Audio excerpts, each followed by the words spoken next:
Hello, you gorgeous people. Today I'm talking about my son Sebastian and about hypnosis and about stuff. I'll tell you all about it on the other side.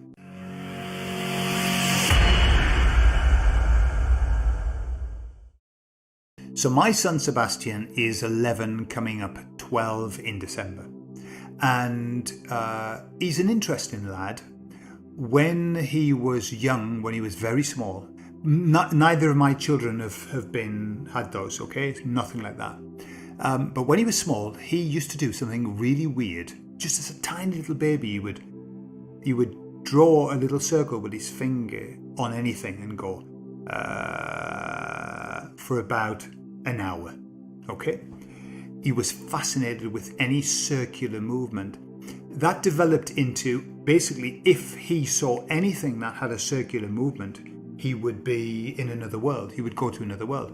That then developed into where he would have something in his hand and he would create movement and he would be in another world. It was like he went off to another world. And we used to call it playing with his mind. We still do. Playing with his mind. And he did that, and he had various items that he would use, and then finally ended up with a stick. And he would just stick, like he's going to be a baton spinner when he's older for sure. He would use his stick and be off in another world. However, lately I've noticed that he does less and less with his stick. He does less and less. And I said to him the other night, so what's happening with the stick? I don't see you using the stick. And he was very sad. And he said, yeah, it's like I've just realized that all I'm doing is wiggling the stick around and thinking about things. Okay. So we'll just put that there. The other night we went to bed and he was sad. My little son, Damien, said, Sebastian's sad. So I went to see him and he was crying and he was crying and crying, he was sobbing. And I said, so what's happening? And he said, I watched a video of, he used to follow a group, a channel called FGTV, okay? And he loved them. And he said then that as he got a little bit older, they weren't as fun. And what happened was he watched some old videos from 2018, 2017. And he started to cry because he said, back then, and this was before the whole pandemic and all of that, and he's lived through all of that, he's very aware of it, and he said life was just innocent and everything was okay, and now everything's a mess, okay? Everything's a mess, and he's very, very upset about the way that gender's being messed around with and everything, and we've had some incidences in our family, in our close family, where it's impacting our family. And he doesn't like it at all, nor do we. However, why am I telling you this? Well, what happens is this, and this is what I was taught in the work that I do, the therapy work. Children, when they come into this world, are born into hypnosis. Babies are in the deepest hypnosis ever. That's why you can't reach them. You can't get babies' attention until a little bit later on, because they're just out of it. And they've measured the brainwave patterns, and they can see they're in deep sort of gamma hypnosis or whatever it is. And little by little, as the years go by, the children, the hypnosis comes out from very, very deep hypnosis to more and more shallow until they hit about 11 or 12, and then they come out of hypnosis. And that's where they then move into the harsh, brutal reality. What is life? Okay? And that's where my son is at the moment. That's where he's got to. He's coming to a place, and the reason I told you about the stick thing and all of the movement, it's the same thing. He was in deep hypnosis and he used to go off into other worlds and create all kinds of stuff. I believe it's going to help him to be very, very creative as an adult.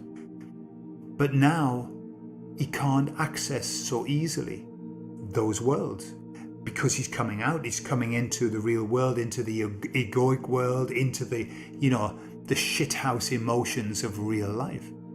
And that's why he was crying, because he missed those times, the times of innocence. And what I'm aware of is that I have the same feelings. Sometimes when I watch old series, watch, I don't know, something for the people in the UK, the Generation Game or the A-Team or something like that. And I go back in my mind and I think, wow, everything was so easy then. Everything was so innocent then. Everything was okay then. And now look at it. And it's that loss of innocence. That loss of what happened? What happened to the world? What happened to the world? The truth of the matter is that the world hasn't changed. The world has always been like that. The difference was that we were in hypnosis. We didn't see it. We were in this world of innocence, but it wasn't really innocence, because around us everything was happening just as it happens now. The only difference now is because we're in the age of light.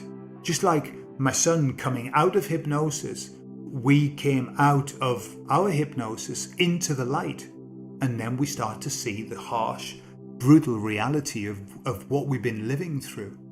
So it isn't that things are different. Everything's still the same. The only difference is that we're seeing it now, just as my son started to see the reality. And it takes some adjustment. He is having to adjust to that. And it's made him a bit miserable. Right? He's a little bit pessimistic, a little bit cynical. That's probably the word. And I think that's what it's done to us as well. It's made us a bit cynical. I watched a really nice, I saw a meme, and it just said, does anybody resonate with this? Since all of this has happened, I don't look at politicians the same way. I can't watch a film and feel the same as I used to. I can't eat food and feel the same. I can't drink water and feel the same as I used to. I can't think about education and feel the same as I used to. I can't watch the TV and feel the same as I used to. And this is where we are. We have gone through the loss of innocence. We're no longer asleep, we are awake. And just as the story of the man who goes into the shop that sells the truth, and he's given 3 options: the partial truth, medium truth, or the whole truth. And when he asks what the price is, the woman says, for the whole truth, the price is that you'll never be able to rest your head again. You'll never be able to be comfortable again. And he refuses the whole truth because it's too high of a price to pay. We haven't had any choice. We have woken up. We've been given the whole truth. And so we'll never be able to rest in the way that we used to. But that rest was a false rest. It was a blind rest. Now we're awake. When I was a child, I used to think as a child. Now that I'm a man, a woman, non-binary, they, them. Now that I'm an adult, I think as an adult. And so that's where we are. It's not a nice place. Nobody said this was going to be easy. And I think when we signed the contract, we knew it wasn't going to be easy, but we just didn't mind. Now that we're here, it's a different story. But well, there you go. We've talked about that before. What on earth was I thinking about coming here? I'm not coming back. However, we've chosen to be here, and we have to run the course. We do have to run this course. And so all that we have to do, the only thing that we can do, is to stick together, is to support one another, to love one another, to love ourselves, to love our family, and be as genuine as you can. Be as genuine and as good as you can. And everything's going to be okay. But remember, we're all in the same boat. Even my son, he's going through it. So nobody can abscond from this feeling. We've all got to go through it. But as I've said before, this will make some of the best stories ever in the future when we talk about what we went through. Best table stories. We're going to be surrounded by the young people going, tell us what happened. Yeah? So, I love you all. I'll leave you all with that. Take care.